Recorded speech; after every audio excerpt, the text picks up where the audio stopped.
This is You've Already Been Hacked, recorded on 22 June 2025. Welcome back to You've Already Been Hacked. This week, I am flying solo. As you can see with me, I am all alone. Cyber Cowboy has not appeared in the digital sock. He had other things to do. So this week, instead of the news, we're going to talk to you about where I was all weekend and why the podcast is up just a little bit later. The professor was attending BSIDES in San Antonio this weekend. And I'm just going to take you through some of what I saw there, a couple of the talks, and we'll get on with it. So BSIDES San Antonio, it's a great event. It's held at St. Mary's University, same time every year, third week in June. A lot of vendors, a lot of talks. They squeeze a lot into one day. They actually take over a couple of buildings for their event there. I was able to get to a few buildings. I was also doing some of my my other work there, so I wasn't able to get to as many talks as I would like, but I hit 3 of them before the end of the day. And here are some of the key things I took away from those InfoSec pros and the folks there that were talking and taking out a good chunk of their Saturday to educate us on what's going on inside of the world we play in. So, first I went to was about throwback exploits and legacies. It was really interesting because the speaker is a practicing lawyer. There was no legal advice given during the talk, obviously, but his whole point was that old vulnerabilities are still cash cows for today's attackers. He gave some of the examples we are all familiar with: the Equifax breach, Baltimore City getting shut down, the Oracle Health issues, and it was a regular facts that took away from that should shock everyone. That in 2024, 80% of successful exploits, or publicly known successful exploits is the way I would say it, were from vulnerabilities discovered in 2020 or earlier. That's staggering to me. That means that no matter what people are doing, no matter how many patches happen, no matter how many 0 days that happen, we collectively, we are just not doing our updates for security purposes for any number of reasons, right? Some may be claimed as valid, right? You have production systems that if you update them, the particular piece of software that you're using breaks. And by the way, the vendor went out of business 10 years ago, right? So yeah, okay, I get some of that, but if that's where you're at, you have to really take a look at what you're doing and decide if that's really where you need to be. Because if most exploits are from half a decade ago or earlier, we're doing it wrong.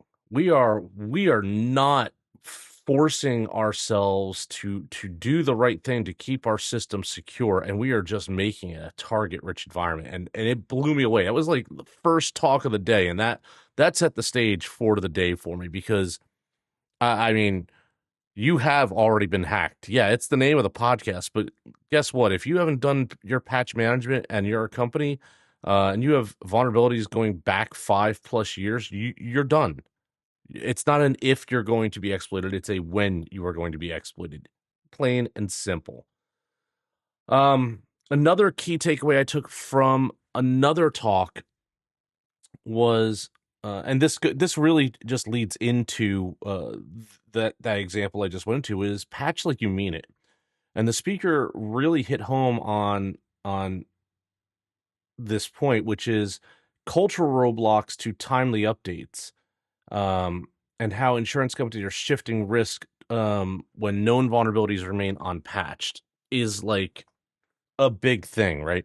And we are all guilty of our own personal patch management just on our local desktops as much as we are in corporate environment, right?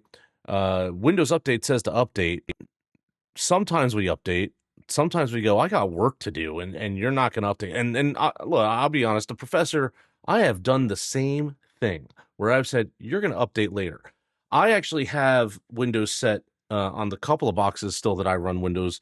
I have it set to not update at all unless it's between the hours of, I don't know, 11 p.m. and 4 a.m. or something like that. Basically, the time when I would not be using my system. And the reason for that is I don't want to be interrupted by it. And just in that statement, you hear what the problem is. I don't want to be bothered with updates. There are too many updates. And I believe the reason we have a situation where we have so many vulnerabilities and so many updates is a push to get things in the market as fast as possible and not considering doing things such as minimum secure viable product. We are most certainly going for minimum viable product and get it out the door. And that's because our leaders want us to make as much money for them as they possibly can. And there's nothing wrong with that. That's what you should do in business. But ultimately, you're costing yourselves a lot of money. And we have talked about before that cost may not be high enough yet for minimum secure viable product to be the standard. And that's why minimum viable product is still the standard. It's just the cost of doing business today still, and that's the problem. Let's see, what else we talk about? I went to a talk on something that is near and dear to me, as we've alluded to in some other podcasts. I have gotten very much, as many of us have, in the digital SOC especially. I am very much into automation and AI workflows, so I went to a talk on low code, no code types of things. And there was a real reality check that hit there that all the main platforms that we are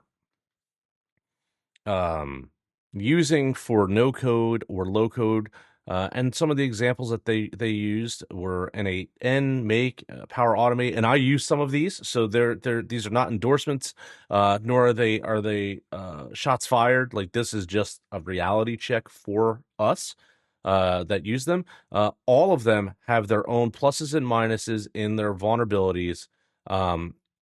But one of the main things is the overshared API tokens and phantom workflows that happen across all of these. And in the talk, and I'm not going to get into the specifics here because you could probably find that talk online. I highly recommend you listen to these speakers. They were excellent.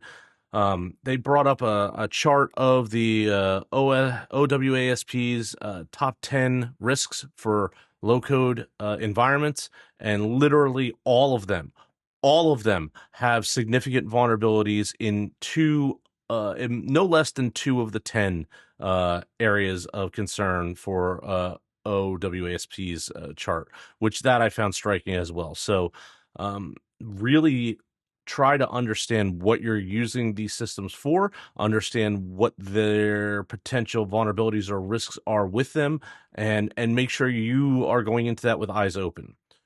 Let's see, what else did we go to? There was a talk on agentic AI systems and CVE analysis. And this is something that the talk wasn't really so much about the CVE analysis. It was really a talk about how AI systems and large language models are essentially not dumb, but they are stuck where their model was created with, the data that it was created with. So the way you get around that stickiness is through RAG implementation or retrieval augmentation implementations. You have to have external data feeds, live data searches, all that sort of stuff going on to help make sure the model is up to date on its information. Otherwise, the model is going to spit back what it knows, and a lot of times, what the model knows is out of date. There was one example in the talk where he had given a model that had come out after a known vulnerability, a very large public vulnerability that was in the CV database, and asked the model about it. And the model flat out didn't know about it. And the reason the model didn't know about it is because the model was trained on data that was 6 months prior to that vulnerability, even though it was released 6 months after the vulnerability. So just know that that's what we're dealing with this stuff. If you're getting into large language models, if you're playing with them or you're trying to understand them, they are only as smart as the data they were created on. And you need to be using some sort of external data set to bring it up to current in your implementation. The professor here in the digital SOC, I use RAG databasing. I use live web searching and crawling to help ensure that any LLM that I'm using is using current data, unless I'm doing something that requires just pure creativity or drafting or something like that, where I don't maybe need that extra overhead from a performance standpoint. The speaker also went into a little bit on LangChain, Llama Index, and how the new model context protocols are really impacting this knowledge enhancement of your large language models. And he said, while MCPs are the rage today, he said it's going to take about another six to 10 months. I think it was 6 to 10 months before you really see how these flatten out and really become a standard inside of the AI movement, and how they're going to become very important to helping to set the stage for dynamic context and awareness. Also talked about trust in our environment, in the cybersecurity environment for large language models, and how that's a big problem for us, right? We need to know that we are not getting false positive data or false data. We need to know that the data is actually what the data is. And right now, we all know that large language models are hallucinating. Hopefully, that will be mitigated as time goes on, or at least brought down to an acceptable level. But then still, we still have to be able to trust the data that we're getting. And that's a large concern. And that's where getting that live data really helps. Another thing that helps, if you haven't asked your large language models to do this when they're doing things, is to ensure that in your prompting, you require them to cite where they are getting the data from. And you, the human, still have to go out and check those citations to make sure it did not hallucinate things that do not exist. That has been a thing. It has happened. There's even some court cases where lawyers used ChatGPT to file their briefs and did not check the briefs that ChatGPT had filed. So those lawyers ended up with erroneous cases and erroneous case law that didn't even exist. Made the judge very unhappy, to say the least, in all of that. So I really enjoyed B-Sides. If you've never been to a B-Sides, they are all over the country. They are in different cities. They don't all happen at the same time. They all have their different schedules, so I would go out and check that out. That's all I have for you this week. We'll be back next week, normal time, hitting the news. Until then, I am your Professor CyberRisk, and we will talk to you next time. If you like this podcast, share it with your colleagues and friends. Your support is how we are able to continue to make this content. Thank you.